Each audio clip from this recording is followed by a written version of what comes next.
shit, yeah, they breath stank. Walk up in the club, dripping like I'm fresh paint.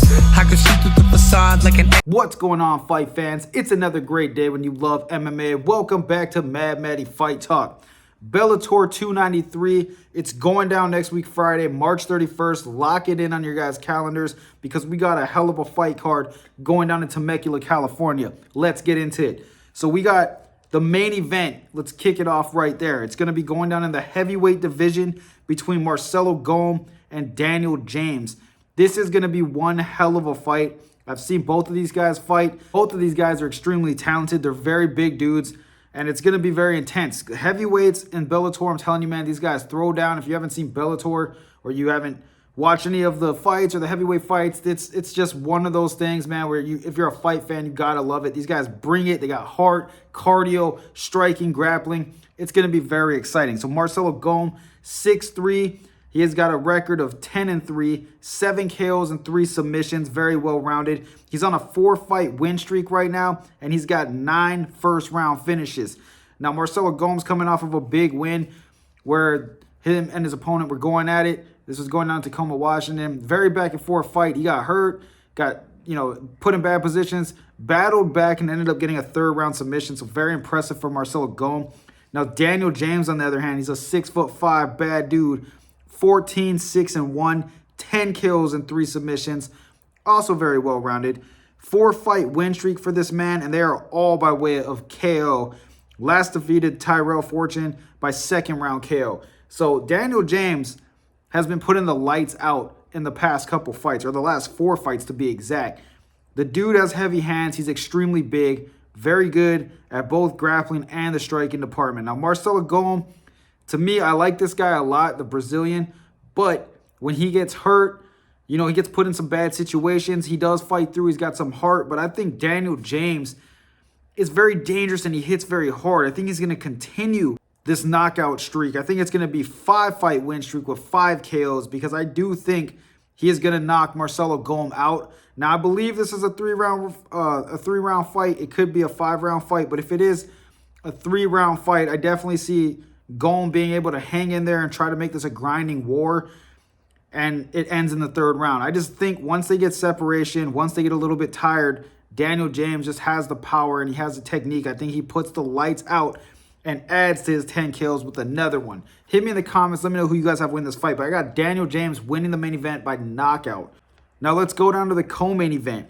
And that's going to take place in the 145 division for the women. We got the veteran Cat Zingano taking on Leah McCord.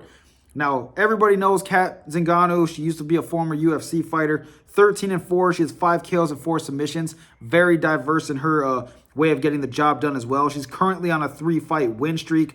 And she's got some very big, notable wins under her belt. When she was fighting for the UFC, she defeated both Amanda Nunes and Miesha Tate, who are legends of the sport, both by knockout. So Zingano definitely knows how to get the job done. She is a veteran. She's been fighting for a while. Now in Bellator, proving herself, doing some work. Leah McCord, on the other hand, she's 7-2 with 1 KO and 1 submission under her belt. Last defeated Dana Silva, 3-round decision. She's 6-1 in Bellator since 2019. So she has been doing a lot of work in Bellator. I mean, Leah McCourt's definitely a staple for the women's divisions in Bellator. But the experience side of this, I just don't know if she has enough experience against high-level opponents for somebody like Cat Zingano. Now, this is obviously going to be a very big test, and youth might play a factor in this fight. But I still think Cat Zingano, being the veteran that she is, going through the fights and the wars that she has gone through, I definitely see her getting the job done. I think Leah McCourt's going to put up an excellent fight because she does do a good job keeping distance, striking, and grappling very well. I think it's going to be a 3-round decision victory for Cat Zingano. I think she's going to get the job done. I think McCourt's going to be very tough, trying to prove herself against a very gritty veteran like Cat Zingano. But I think Cat Zingano is going to get the job done with a 3-round decision. Lock it in. Hit me in the comments. Who do you guys got winning that fight? Now we're going to move down to the middleweight division. We got John Salter taking on Aaron Jeffrey.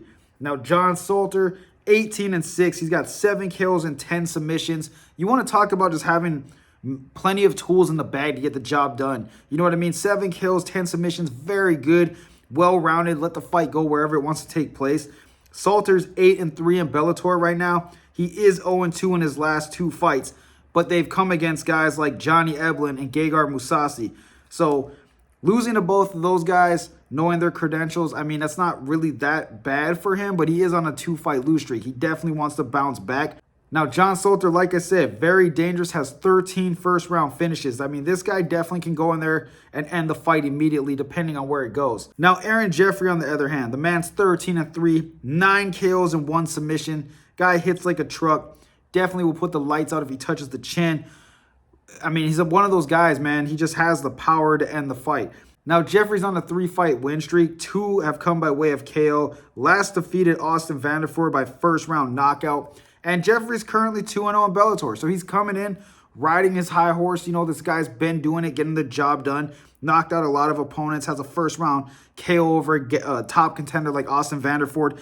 And then you got Salter on the other hand, who's fought for the belt. Took it on the former champ and the current champ in his last 2 fights and came up short. This guy's going to be extremely hungry. And Jeffrey, you know, he's going to be trying to put himself into contention to be fighting for the belt. This is a perfect matchup between a guy who's on a hot streak and a guy who needs to bounce back, and a very talented guy at that. I got John Salter winning this fight by, I'm going to say a 3rd-round submission. I think this fight doesn't see the distance. I think Salter has more tools in the bag, and he's definitely good at capitalizing on bad positions, especially on the ground. So I'm going to go with John Salter in this fight. Now, I'm not knocking Aaron Jeffrey. I think that if he touches Salter's chin, 100% can knock him out. He might even drop Salter, but I think when the fight hits the ground, Salter's definitely going to have the edge, and it will see grappling, transitions, and whatnot, clinching, and all that good stuff. Salter's just so good at capitalizing on positions like that. So I got John Salter winning this fight, and I'm going to say 3rd-round submission. I mean, you never know. This is a tough one to call, tough one to pick, but I think I'm going to go with the guy who needs to bounce back in this one. Anyway, lock it in. Hit me in the comments. Let me know who you guys have. Further down the list, we got Jalil Williams taking on Rustam Kavalov.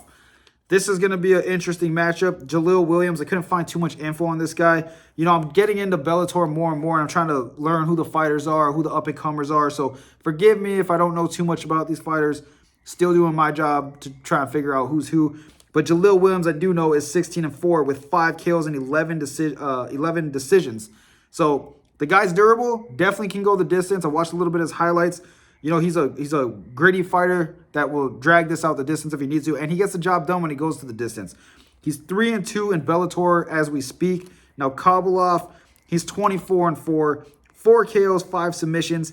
Now, if you guys remember, if you guys are big fight fans, Kavalov fought for a long time for the UFC. He was 10-3 in the UFC. This, I believe, is his Bellator debut. So this is going to be an interesting matchup for Jalil Williams. He's taking on a guy who has a lot of big-time experience. Now, this could put a notch in the belt for Williams if he can get the job done in this fight. But I just see Kavalov having way too much experience in this fight. I think Kavalov's going to get the job done. I think Williams, like I said, he's one of those guys who knows how to make this a grueling match. So I think Kavalov's going to win a 3-round decision here.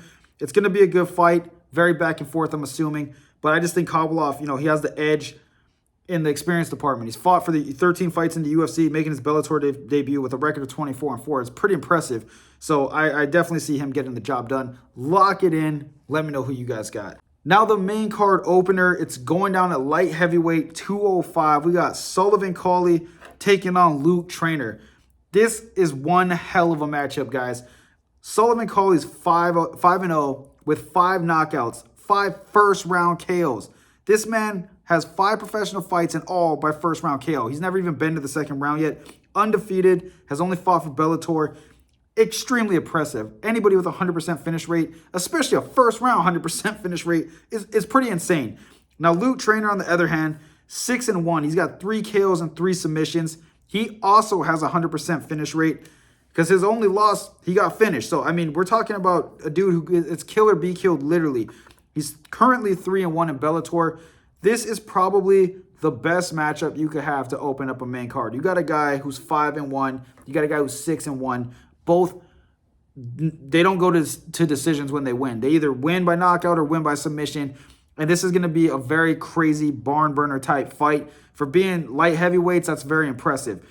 I'm going to have to go with Sullivan Cauley in this fight. Now, this is like the analyst side of me is going away here. I kind of just hope this guy can continue his knockout streak. I'm hoping he gets a first-round knockout. But judging off of his opponent, You never know. I'm assuming Luke Trainor is going to come out here and definitely try to turn this into a grappling match. He's probably going to be shooting to take this guy down or definitely close the gap. He doesn't want to let Cauley get comfortable striking and getting into what he's been doing often and knocking people clean out. So I'm definitely thinking Trainor's going to have one of those, you know, clinch, tight, keep the fight tight, keep it on the ground if possible style of fights. He's definitely not going to leave too much space, but I just see, I'm hoping Cauley just knocks him out.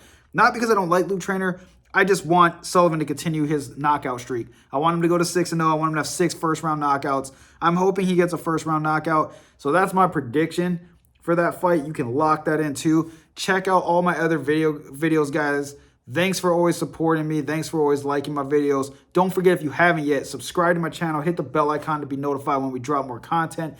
Let me know who you guys got on the main card. Don't forget, Bellator 293, it's going down March 31st. Lock it in. That's next week, Friday. I will see you guys on the next one. Haters talking shit, yeah, they breath stank. Walk up in the club, dripping like I'm fresh paint. I can see through the facade like an